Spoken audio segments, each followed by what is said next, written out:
The husband brought his sick wife to a notary for the sake of an inheritance.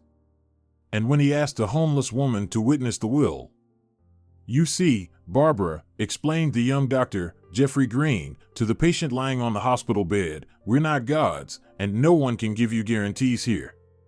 You can refuse, but I believe surgery is the way to go." "Do you even have the qualifications to perform it?" she asked, eyeing the doctor, who looked more like a student. "How should I prepare?" "If you want to leave any instructions, write a will," Jeffrey replied. "You have a business, right? You might want to appoint managers. Rehabilitation won't be quick, even if the tumor is benign, and right now, due to the swelling, we can't tell for sure." "But can you remove it?" Barbara asked, her voice steady. "I understand about the lack of guarantees and all that. Is it even possible?" "No one has ever performed such surgeries at this hospital," Jeffrey muttered, "but I've worked with a professor who was a pioneer in this field. If you trust me, I'm ready to operate." "I'll give my consent," Barbara promised, "but I need some time, at least a couple of days." "In your case, complete paralysis could happen at any moment," the doctor warned. "You have 1 day. A nurse will bring the consent form for the surgery today. Don't forget to sign it."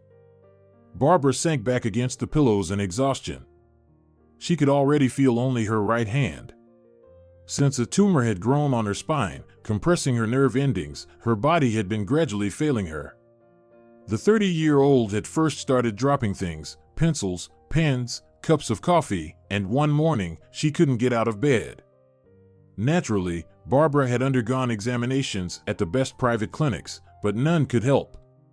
Her medical ordeal had dragged on for 6 months, ending now in a free ward for critically ill patients in a state-run hospital. There were no promises of a cure here either. The house she had lovingly furnished after buying it was now being lived in by her mother-in-law, Doris Willis.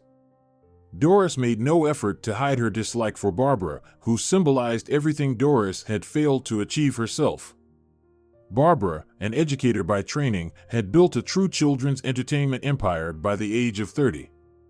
She owned 20 playrooms and 1 theme park in the region. It had all started modestly, with her organizing developmental activities at the local community center 10 years ago. Since then, Barbara had transformed from an ordinary teacher into a full-fledged businesswoman. During her prolonged illness, all the business affairs were being managed by her best friend and deputy, Rosa McDonald, whom Barbara trusted implicitly. However, her husband, Roy, was unhappy with this arrangement and constantly pressured Barbara to grant him power of attorney to run the business. Roy had been increasingly tense of late.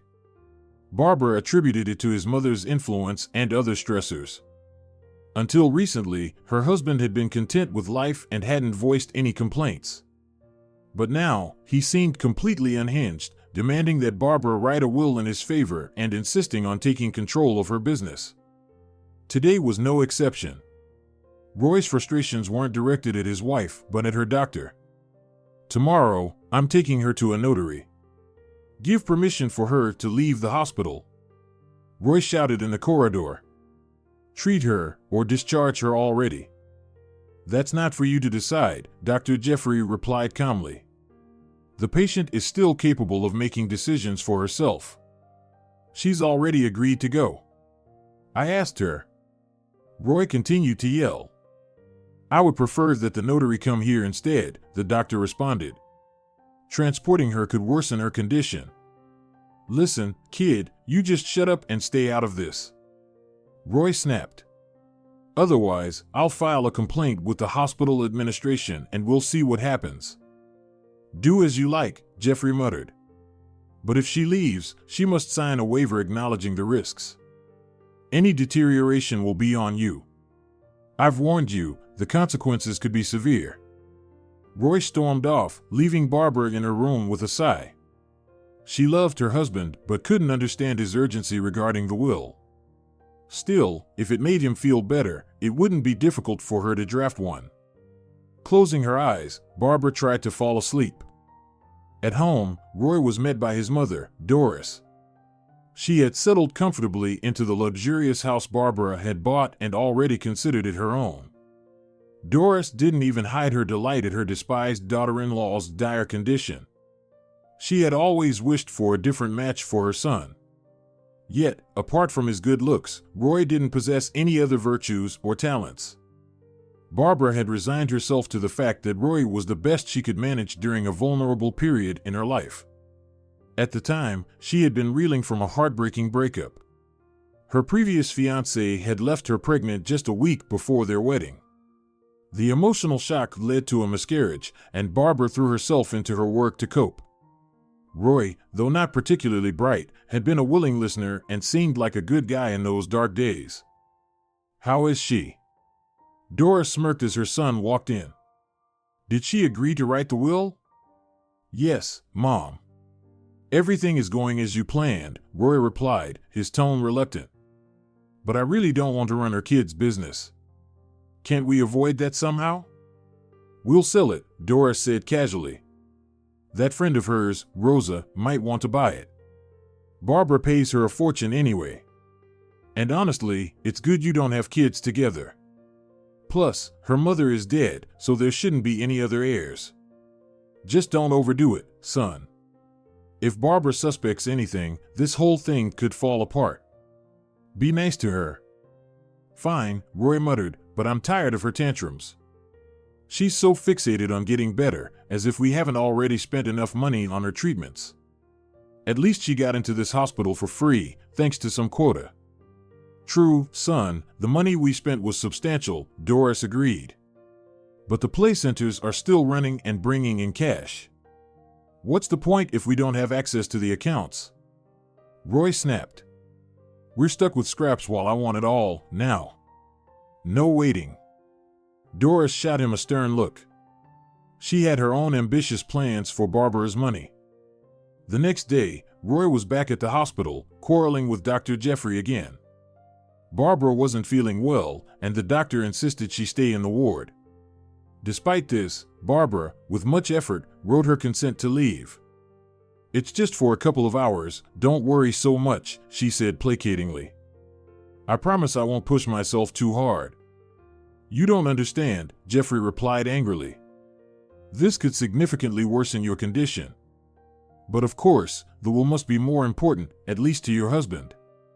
"Doctor, let's not make a scene," Barbara pleaded, her voice weary. "I'm already feeling awful." Jeffrey left the room, frustrated. He knew Barbara was caving to her husband's pressure, and he strongly opposed her decision to leave the hospital. Still, he couldn't shake the feeling of guilt. His offhand suggestion about writing a will had clearly spurred Roy into action.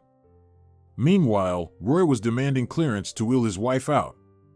Barbara couldn't walk anymore, but her wheelchair was state-of-the-art, capable of even climbing stairs. After the nurses dressed her, Roy transferred her into the chair and wheeled her toward the exit. In the elevator down to the first floor, Barbara studied her husband's face and wondered how much longer he would stay by her side. She had never been able to give him a child after her miscarriage, and it was unlikely she ever would. The diagnosis of infertility was something they had never discussed. It was a cruel twist of fate for Barbara, who adored children and excelled at working with them, to be denied the chance to become a mother. Roy, on the other hand, was counting the days. His wife had hovered on the brink of life and death for so long that he was simply tired of waiting. The doctor's grim prognosis hadn't helped, but Barbara's relentless fight for survival, even as her body failed her, frustrated him. When Barbara requested they walk to the notary's office, 3 blocks away, instead of driving, Roy reluctantly agreed. She hadn't been outdoors in ages, and even if the air reeked of exhaust fumes, she wanted to feel something like normalcy. At the notary's office, they were ushered in immediately. Roy had paid handsomely to skip the line, and his excitement was palpable. The inheritance was almost within his grasp. But the notary, James Robinson, quickly dampened his enthusiasm. "And where's your witness?" James asked, looking up from his desk. "It's possible to proceed without one, but having a witness is strongly recommended to confirm the testator's voluntary intent, especially in cases of doubt." "Can't I be the witness?" Roy asked irritably. "What's the issue now?" "You can, But only if you are not named in the will, James replied curtly. Heirs cannot serve as witnesses, they're considered interested parties. Fine, I'll find someone, Roy grumbled, feeling the inheritance slip through his fingers. Just start drafting the papers. Here are the documents in this folder. James nodded and began preparing the paperwork as Roy hurried outside, scanning the street for a potential witness. The notary, James Robinson, began examining the list of assets as Roy stormed out of the office, seething with anger. The older man seemed to be making things unnecessarily difficult for him. Still, if these extra steps ensured everything went smoothly, Roy grudgingly accepted them. Outside, Roy scanned the street for a potential witness. His eyes landed on a young woman rummaging through the bushes nearby. She looked disheveled and possibly homeless. Roy whistled sharply to get her attention, then called out, "Hey, you! Come here. I've got a job for you. As long as you've got ID, I'll pay you good money." "Is it legal?" the woman asked cautiously. "I don't get involved in anything shady." "Yes, perfectly legal," Roy assured her. "You just need to witness a will being signed. That's all." "All right, I'll do it." "Where to?" Roy gestured for her to follow him, holding the door open. A faint whiff of unwashed clothes mixed with cheap perfume hit him. He grimaced slightly but made sure to mask his disdain. They entered the office together. The woman introduced herself as Cynthia Ward. She did, in fact, have an address, a dilapidated boarding house on the outskirts of the city. Cynthia had grown up in an orphanage and had lived a rough life since aging out of the system. She survived on odd jobs and was known for her kindness, often rescuing stray animals or helping others in need. One of those she cared for was a sickly boy named Norman, who had also grown up in the same orphanage. The two had known each other for years. Norman, who often ran away from foster families, trusted Cynthia more than anyone else. Now, with a terrible cough, he had come to her for shelter. Cynthia needed money to buy him medicine, so when Roy offered her payment, she didn't hesitate. Inside the notary's office, Barbara sat slumped in her wheelchair, visibly fatigued. Sitting for so long was uncomfortable, and the stuffy air in the room made her nauseous and dizzy. Still, she maintained her composure, occasionally glancing at Roy, who practically radiated excitement. James continued filling out the paperwork, now using Cynthia's ID. Cynthia, meanwhile, looked curiously at the elegant woman in the wheelchair. Barbara appeared slightly older than her, but didn't seem particularly ill. She wore expensive clothes and sat in a high-tech electric wheelchair. Yet, oddly, she also wore a plain, inexpensive-looking medallion around her neck, a piece that didn't match her otherwise affluent appearance. Barbara cherished the medallion as a keepsake from her late mother. To her, it was more valuable than any jewel. Barbara's childhood had been far from joyful. At 7, she had been adopted from an orphanage, where she had been placed after being found on the streets with no memory of her past. The only thing she knew was her name.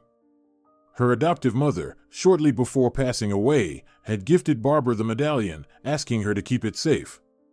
Noticing the homeless woman, Cynthia, staring at her medallion, Barbara instinctively moved to cover it with her hand, but too late. Cynthia suddenly screamed, her voice breaking with hysteria, then lunged at Barbara, attempting to snatch the medallion. The signing of the will was abruptly forgotten. James, the notary, looked at the commotion in disbelief and suggested that they reconvene at a later time. But Cynthia couldn't be calmed. "Where did you get that?" Cynthia shouted, her eyes wild. "Tell me, where?" "It was my mother's medallion," Barbara replied, her tone calm but firm. "Why are you reacting like this? You don't understand," Cynthia exclaimed. "I had one just like it, or at least, I used to. I had to pawn it, but I'm sure I can get it back." "Really?" Barbara said, her brows knitting in confusion. "My mom told me this medallion was one of a kind. It's unique." "Are you saying there are two?" "Then there must have been two of them," Cynthia cried. "I got mine at the orphanage. They said it was from my mother. Maybe we're sisters who were separated as kids? She paused, her voice softening with hope. It would make sense. Maybe our mom gave these medallions to both her children. What is this, some kind of soap opera? Roy interjected angrily. Enough of this nonsense. Cynthia, here's your money. You can go now. But you promised to pay more. Cynthia protested. The will wasn't signed, so this is just compensation for your time. If you ask me, it's more than generous, Roy snapped dismissively. As they made their way to the exit, Barbara managed to give Cynthia the name of the hospital where she was staying, inviting her to visit sometime. The possibility of a shared past intrigued Barbara, but she was too drained to continue the conversation. Exhaustion weighed heavily on her. Agreeing to visit the notary had clearly been a mistake. The ordeal had taken more out of her than she anticipated. On the way back to the hospital, Barbara tried to talk to her husband. Roy, don't worry so much. We're married, and there aren't any other heirs. I'm just furious, he snapped. That beggar. She sees a wealthy woman and decides to make up some crazy story about being your sister and those medallions. Where did you even get that thing? I told you, my mom gave it to me before she passed away. She asked me to wear it always and said it was valuable. She insisted it was a one-of-a-kind piece, custom made. And is that true? Roy asked, scrutinizing the trinket around his wife's neck.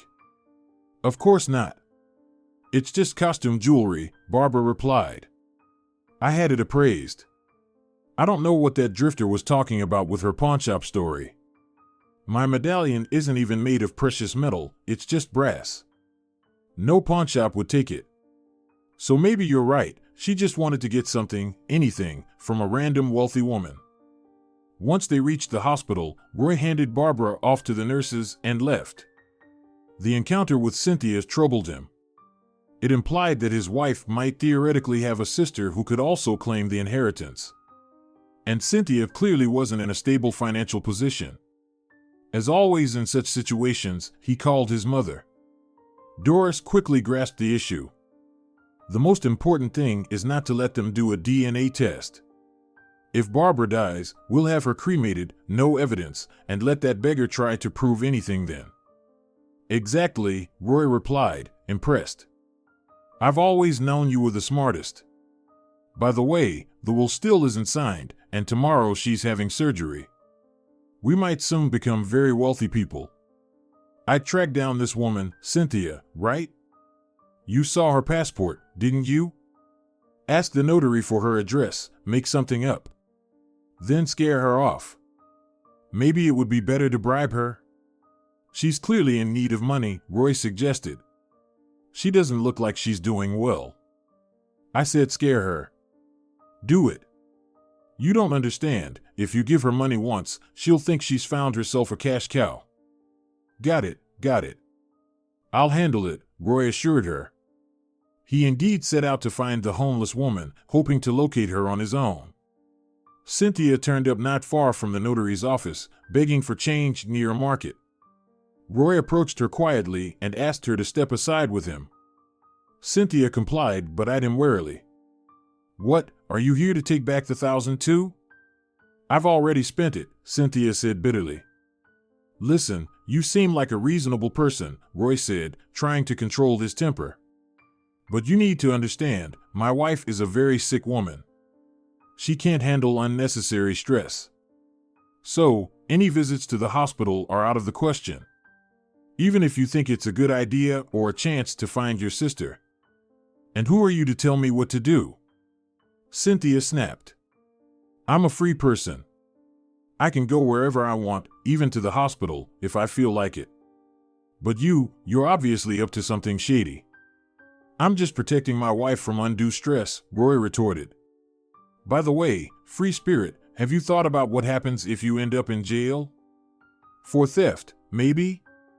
Or some other crime? Ready to spend some time behind bars? Don't try to scare me, Cynthia shot back. I'm not stupid. Fine, if you don't want me around your wife, I'll manage without her. Not like I was dying to see her anyway. Good. That's the spirit. Now, move along. Consider yourself lucky, Roy said coldly. Cynthia walked away, her mind racing about how strangely life had turned out. Not long ago, no one cared about her at all. Now there were people going out of their way to threaten her. While she wasn't particularly afraid of Roy's threats, she also didn't need trouble. She purchased the medicine Norman needed and headed back to her dilapidated shelter. At least it was warm there. Cynthia talked the situation over with Norman. The boy, streetwise beyond his years, came up with an idea. "How do you know you don't have siblings?" he asked. "Maybe you should find out more about your old orphanage." That place was a disaster when it came to records," Cynthia replied. "There were fires, and one time the basement with the archives got flooded. Official requests would be a waste of time. But I did have a really kind caretaker there, Irene Hall. Maybe I could try finding her." "Well, you should dress better," Norman advised. "You can't go looking like you're begging for handouts." "And what do you think I spend my days doing?" Cynthia chuckled. "But you're right, I've got some clothes somewhere that could pass for decent." She changed into something more presentable and set out to search for her former caretaker. Norman, after taking the medicine, had a much better night. His cough had subsided significantly, and his fever had broken. Cynthia felt confident leaving him alone for the day without fear that the boy might succumb to his illness. At the orphanage, she discovered that Irene no longer worked there. The elderly woman had no family and now resided in a nursing home. The staff kindly provided the address. Cynthia hurried to find her. Her visit surprised the staff at the nursing home, but they escorted her to Irene. To Cynthia's dismay, her former caretaker was completely blind. "Irene, how is this possible?" Cynthia exclaimed as she approached. "How long have you been unable to see?" "Oh, a couple of years now," Irene replied with a resigned sigh. "It's all right, though. I'm not one to despair. I've even learned Braille. I'm reading books again. Do you remember me?" "It's Cynthia, one of your former students." "Of course, I remember all my children," Irene said with a warm smile. "Although visitors are rare. This isn't exactly an entertainment resort." "I came to see you for a reason," Cynthia said, feeling a pang of guilt. "And I'm sorry, I didn't bring any gifts." "Think nothing of it," Irene said gently. "Life must be hard for you. Tell me, what's troubling you? Do you happen to remember how I ended up at the orphanage? Was there another child with me? A sibling, maybe?" Irene's face softened with a wistful smile. "Ah, yes. There were two of you. Twin girls. Not identical, but very similar." "I have a sister," Cynthia exclaimed. "Then why were we separated?" "No, my dear, you misunderstood," Irene said, shaking her head. "The other girl, Sharon, died when she was very young, less than 2 years old. She was already frail when she came to us. And then there was a fire in the old dormitory building. They later replaced it with a fountain. Sharon perished in that fire. There wasn't a trace left of her. Nothing was found after the blaze. At the time, that dormitory wasn't in use for sleeping, but we were quarantining some of the children there. Sharon never made it out. That's awful. So, there isn't even a grave?" Cynthia asked, horrified. "Nothing remains," Irene said solemnly. "Except for a little pendant. Somehow, it had been removed and survived the fire. You always wore one just like it. Simple, but unmistakable." Cynthia left the nursing home with far more questions than answers. She walked through the city, thinking about how she could learn more about her sister. At that very moment, Barbara was being prepared for surgery. Jeffrey decided not to waste any time, as the patient was literally on the brink of life and death after only a few hours outside the hospital. She had already spent the night on a ventilator, and any further delay could prove disastrous for everyone. The doctor didn't tell Barbara's husband about her condition, fearing yet another scandal.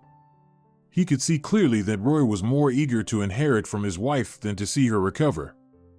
Roy had another argument with his mother that morning. She was sitting on the pristine white leather sofa in the living room, angry at her son's incompetence.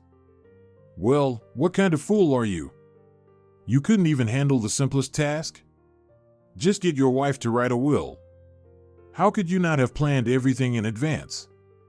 Find the witnesses, make sure she's properly convinced to sign it without changing her mind. Mom, how do you expect me to do that? Should I have forced the notary to certify the will?" Roy replied, frustrated.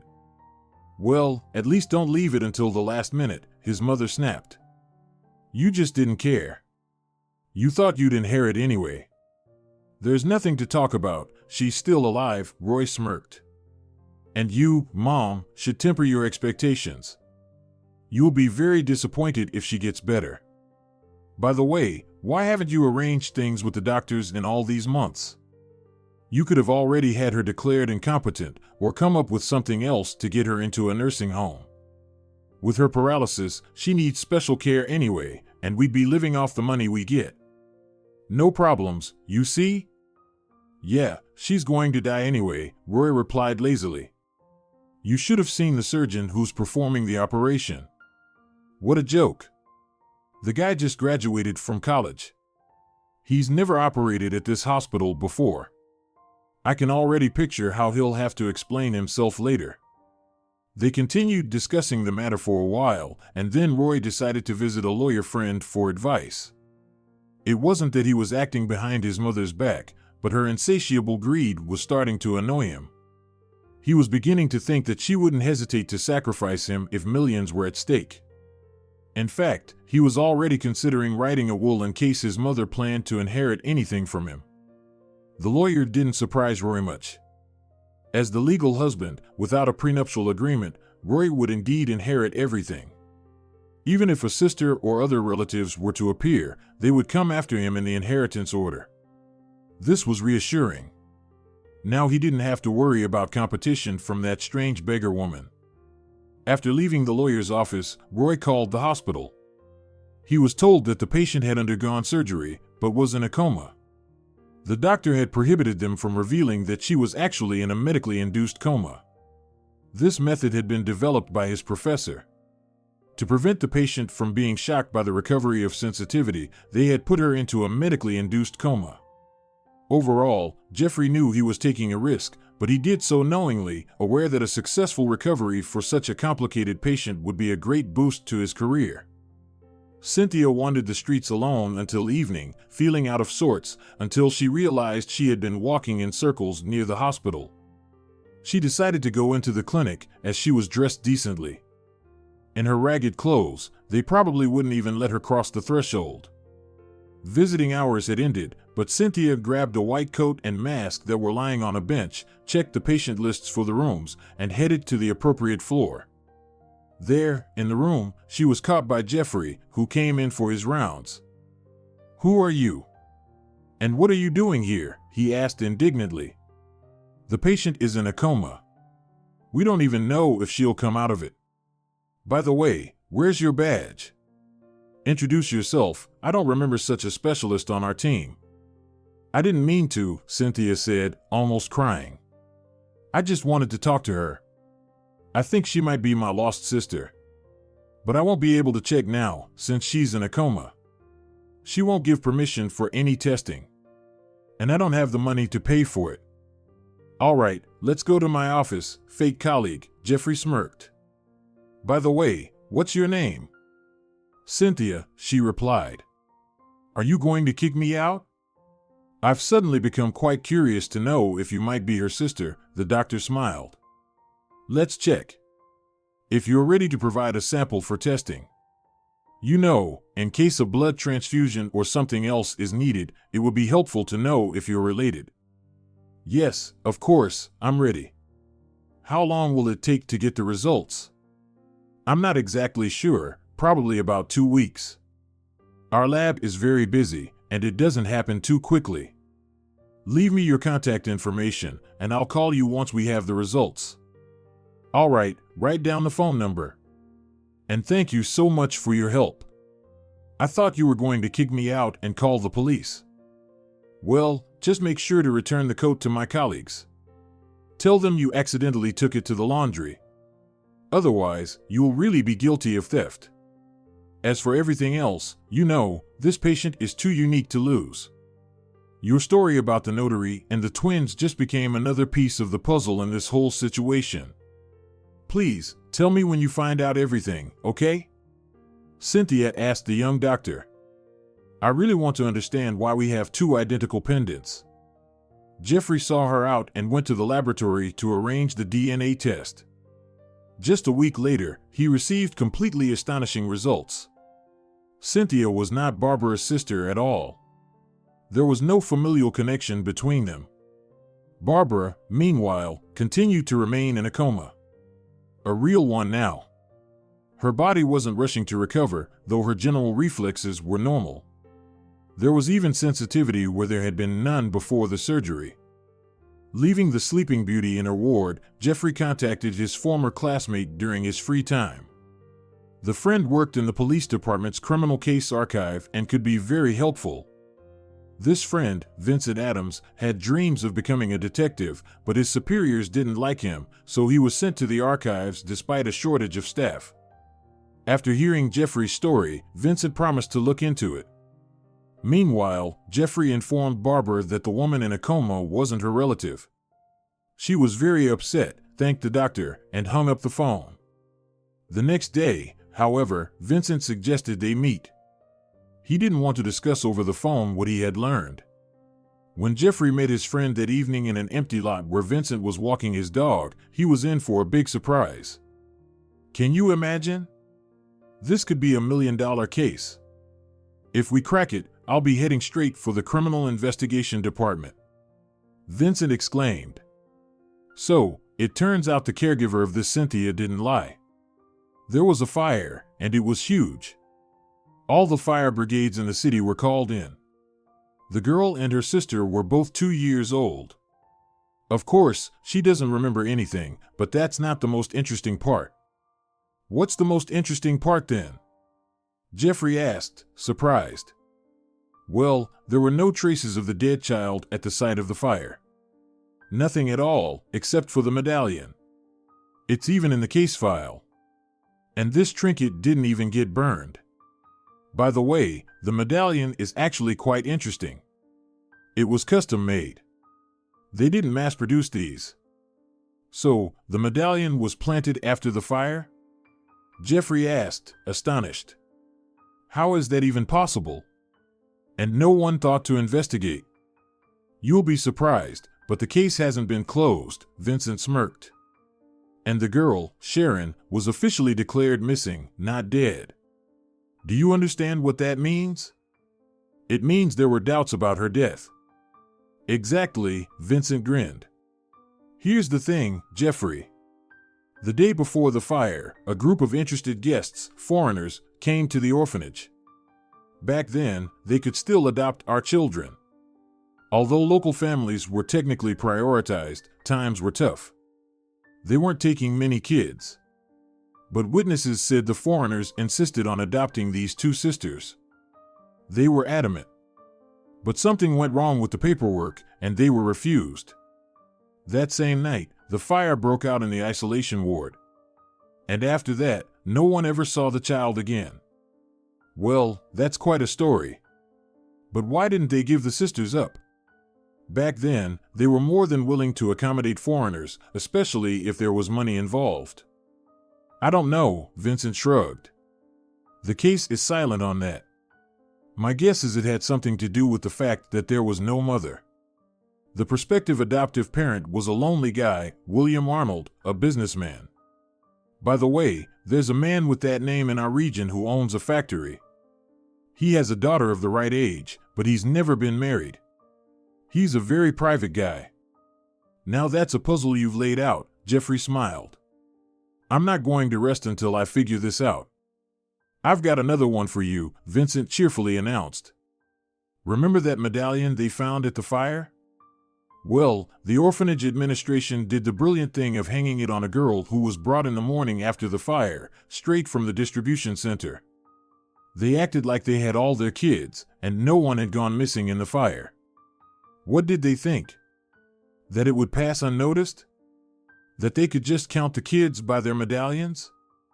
That's really funny, Jeffrey smiled.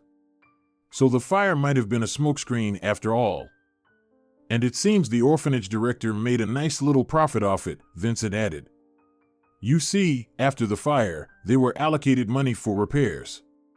The ruins were bulldozed, and they put up something like a dry fountain.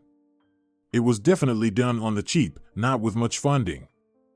Jeffrey parted ways with Vincent, still puzzled. Who could have wanted a 2-year-old orphan so badly? And why had they left her twin sister at the orphanage? He was in no rush to tell Cynthia about this. He understood that her involvement would likely only make things worse. A couple of days later, while on his second consecutive overnight shift, his colleague fell ill. Jeffrey received a message from Vincent. He wrote that he was in trouble, but didn't go into details. However, when Jeffrey stopped by the archive after finishing his shift, he heard some strange news. Vincent had been accused of selling information to some people. According to his colleagues, they were foreigners, longtime citizens, and business owners here. They advised Jeffrey not to contact Vincent for the time being.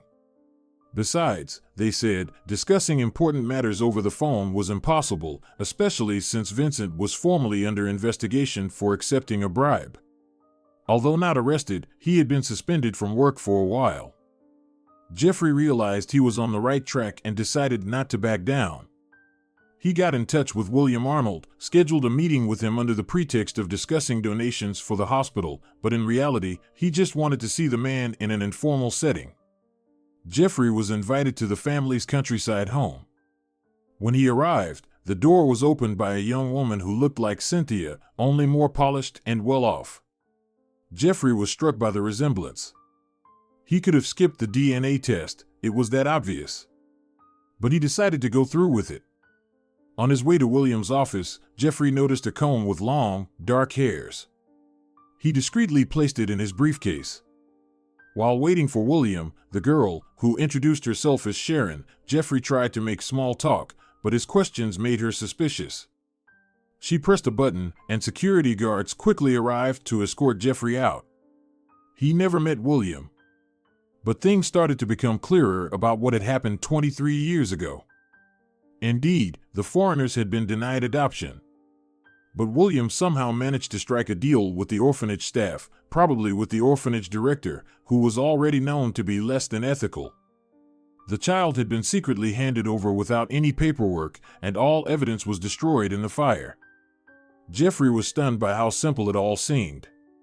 He sent in 2 more DNA samples for testing, and the results confirmed it. Sharon was Cynthia's twin.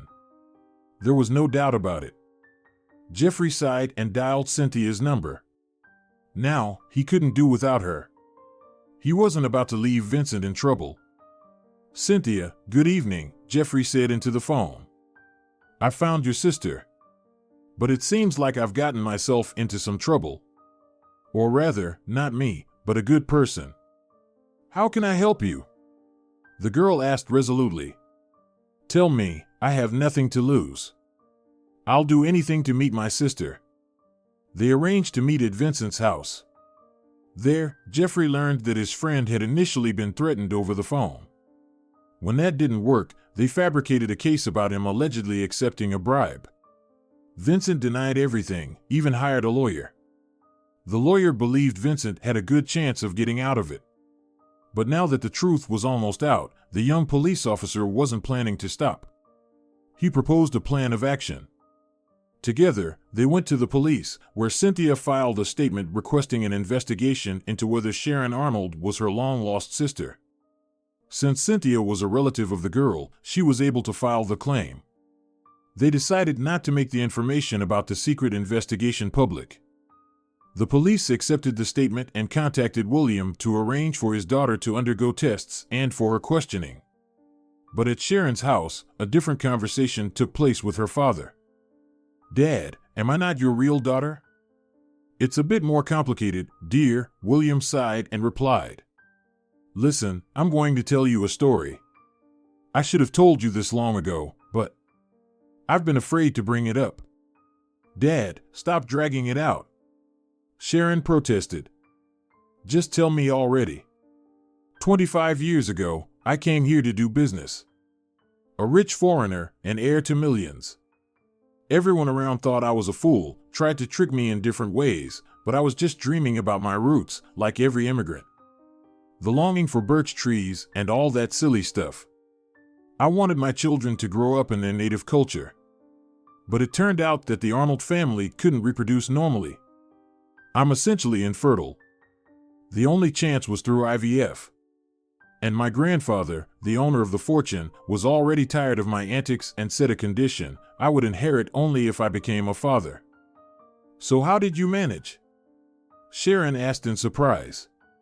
I was born, after all. I ordered surrogacy, William replied. The procedure was done in another country. Soon, it became known that the children were twins, girls. I was preparing to welcome you. I even made a room in the house. Back then, surrogacy was just a big underground market for services. And all the woman had to do was declare that I was your father at birth, especially since it was true.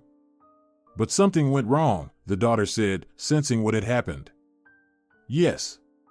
At first, the surrogate mother turned out to be just greedy. She wanted more money, and she told me this directly at the hospital. And since we weren't married, you understand. I was willing to pay. But things got worse.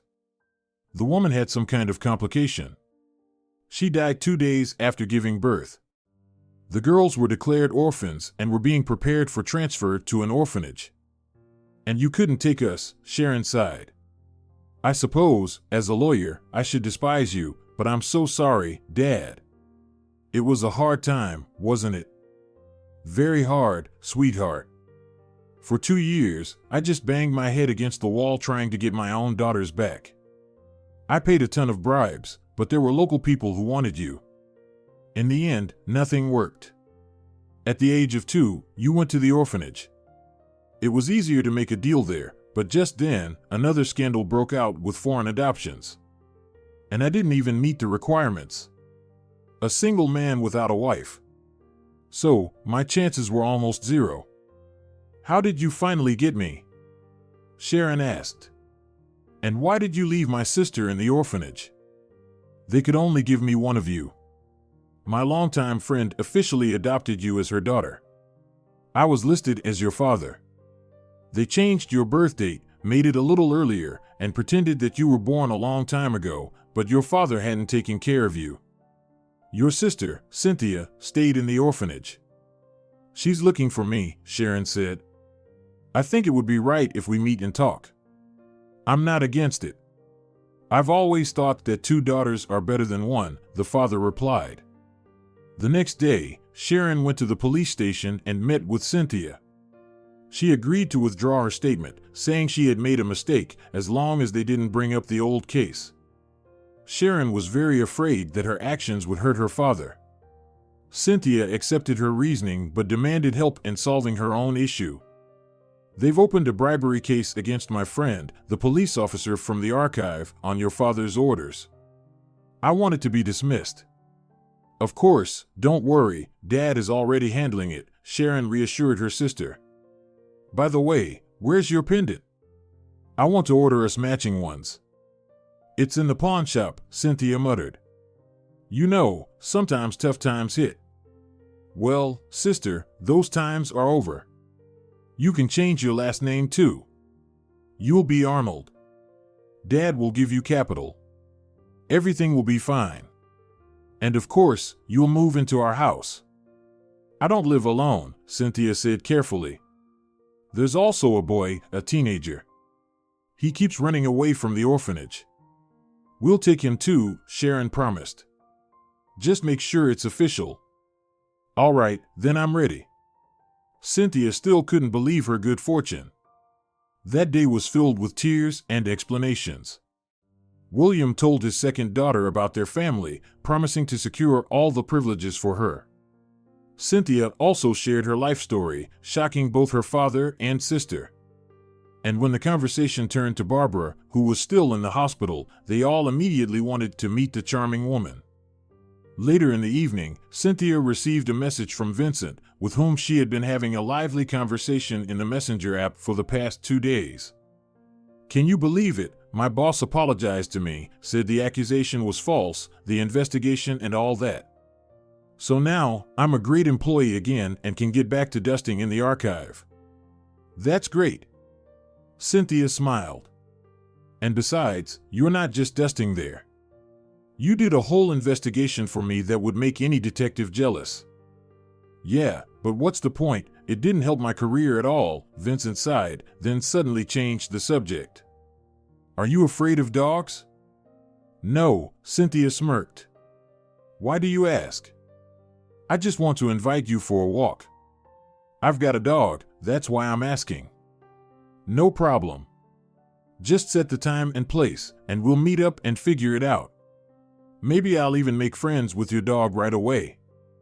They arranged the date for the next day, and Cynthia fell asleep in her new house. Norman was already snoring in a separate room on the first floor. A doctor had examined him, prescribed medication, and William had started the process of arranging for the boy's adoption. This time, with his solid reputation as a businessman, it seemed unlikely that anyone would deny him. Meanwhile, at the hospital, things were also unfolding. During the night shift, a nurse called Jeffrey to a ward. A patient who had been in a coma for several weeks had finally regained consciousness. The doctor rushed into the room. Barbara, of course, was still weak and had difficulty coordinating her movements, but she could already feel that her arms and legs were responsive again. The paralysis was gone. The surgery had indeed been successful. "Thank you, doctor. It seems you've saved me." "Oh, no need to thank me. It's always worth trying." "I'm not one to give up," Jeffrey replied. "Now, the most important thing is to focus on rehabilitation. By the way, the tumor was benign." "So I was lucky here too," Barbara smiled. "Yes. But your relatives, who were so eager for the inheritance, didn't have much luck. They've already tried demanding documents from me." "What kind of documents?" Barbara asked. "Disability certificates," Jeffrey replied. "They also demanded that I disconnect you from the machines and stop tormenting you." "Incredible," Barbara sighed. "Well, I'll survive that somehow." The doctor made sure his patient was comfortable before leaving, promising to return in the morning for his rounds. Over the next few days, he paid special attention to Barbara, needing to assess how everything had affected her body. Her rehabilitation had now become more active. One day, Cynthia appeared at the door of the ward, smiling. She placed a bouquet of flowers in a vase she had brought, set some pears and apples on the bedside table, then stretched and impulsively hugged Barbara. The older woman studied her closely. The former beggar in rags was unrecognizable. Now, she was dressed neatly and stylishly. Her hair, washed to a shine, had clearly been styled by an expensive hairdresser. Her eyes sparkled, and around her neck, there was a golden pendant, a clear resemblance to the one Barbara herself used to wear. "It seems like you've had some big changes," Barbara smiled. "I'm really happy for you. Care to tell me more?" "Oh, if it weren't for your pendant," Cynthia said thoughtfully. "Everything really has changed. Look, now I have a sister, a twin. Oh, how we searched for hers, that's another story.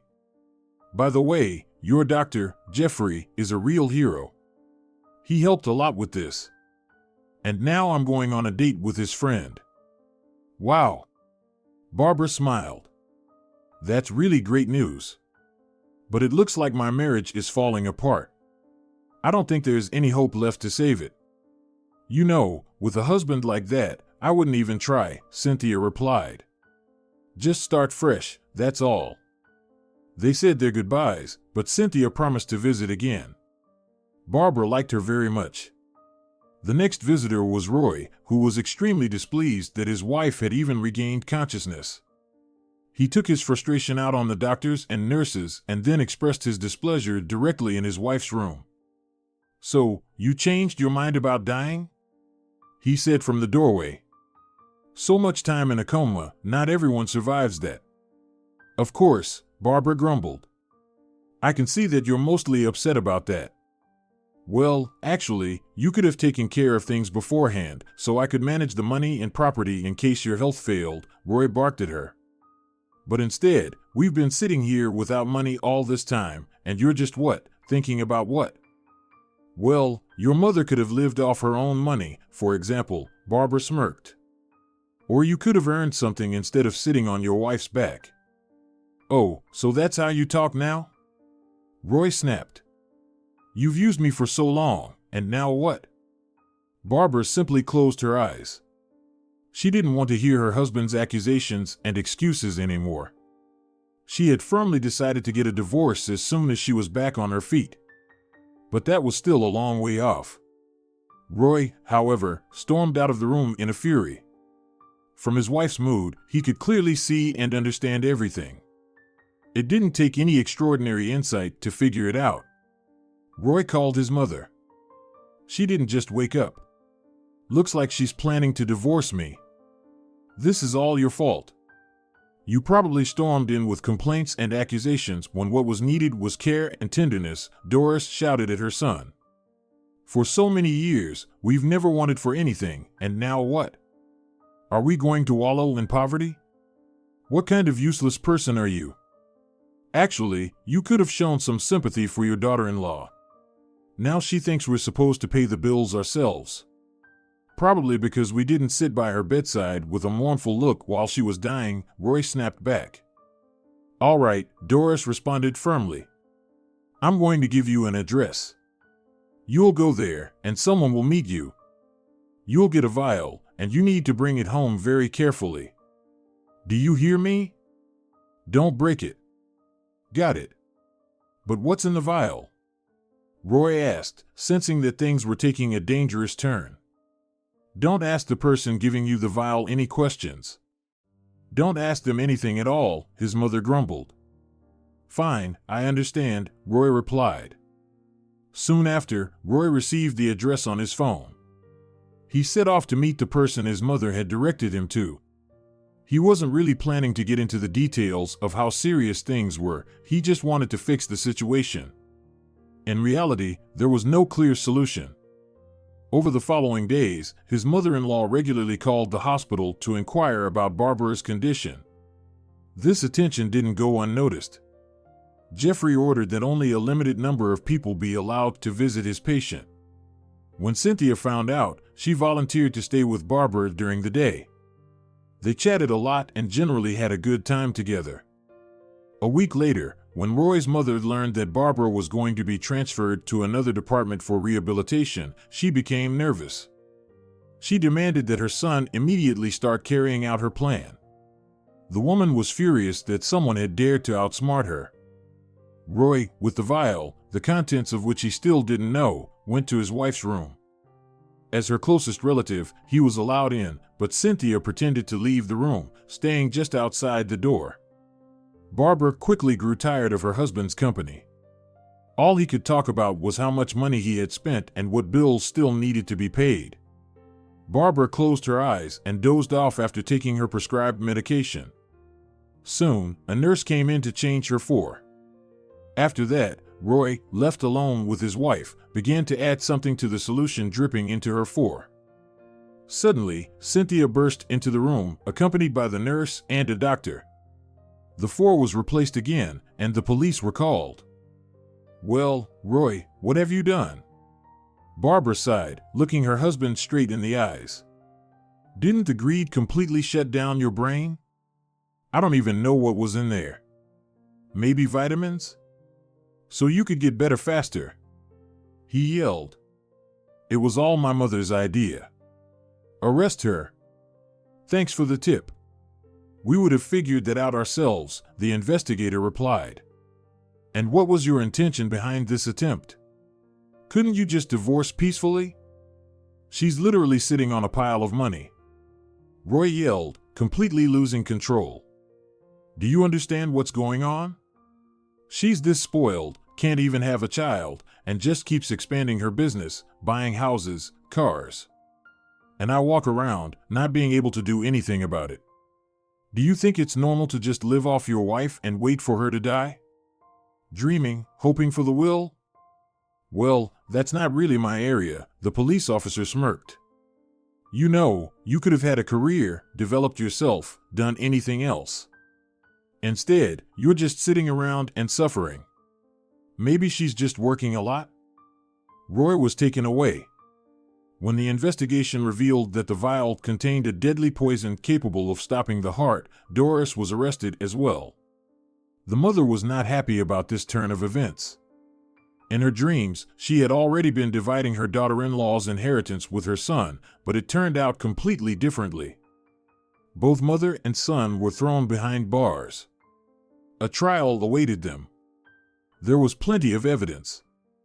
Barbara's relatives eagerly turned on each other, sharing details of who planned what. Everyone tried to cover their own tracks, but this only made their situation worse. As soon as Barbara was discharged, she filed for divorce.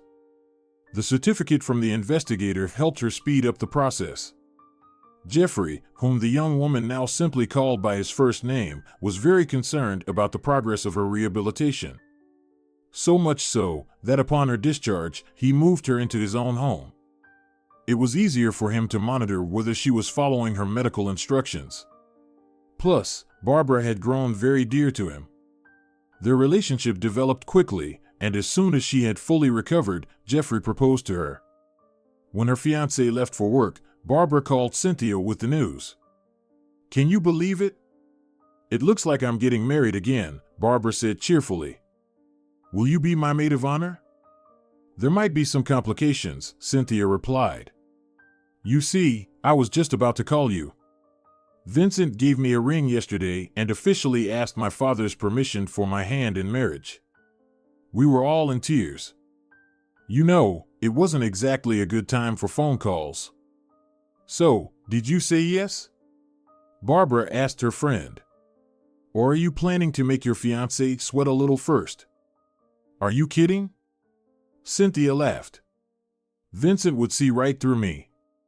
He's a real detective, even though he spends his days in the archive. Can you imagine, Vincent's planning to write a detective novel in his spare time? I think I even know what his first book will be about. What do you think about celebrating our joint wedding?" Barbara asked. "We could have an outdoor ceremony or just file our paperwork on the same day." "That sounds great. I'm sure my family will love the idea," Cynthia said excitedly. "So, we need to meet up and discuss everything. I'm on my way to you. Wait for me." A month later, one of the city's grandest weddings took place. The daughter of one of the most well-known businessmen in the area was getting married, and along with her, the owner of the largest chain of children's entertainment centers also walked down the aisle with her fiancé. Both brides were absolutely charming. They chose dresses in similar styles, and the whole ceremony was incredibly beautiful. Even Sharon's legal advice couldn't ruin the day, although she suggested that both brides sign prenuptial agreements. But both Cynthia and Barbara were completely confident in their fiancés. They had no intention of getting divorced. They planned to live happily ever after. So, they only laughed and advised Sharon to keep an eye out for guests. Maybe destiny in the form of a charming dentist or lawyer was already waiting for her somewhere. But most of the guests were business people. The celebration ended with a grand fireworks display, and both couples flew off for their honeymoon by the sea. They were utterly happy and didn't want anything more. Before leaving for the trip, Barbara promoted her loyal assistant, who had been handling her affairs in her absence, to partner, giving her a share of the business. When the couples returned from their vacation, they were absolutely radiant. 6 months later, the two friends, now with noticeably round bellies, were happily strolling through the park. If you enjoyed the story, please support it with a like and a comment. All the best to you.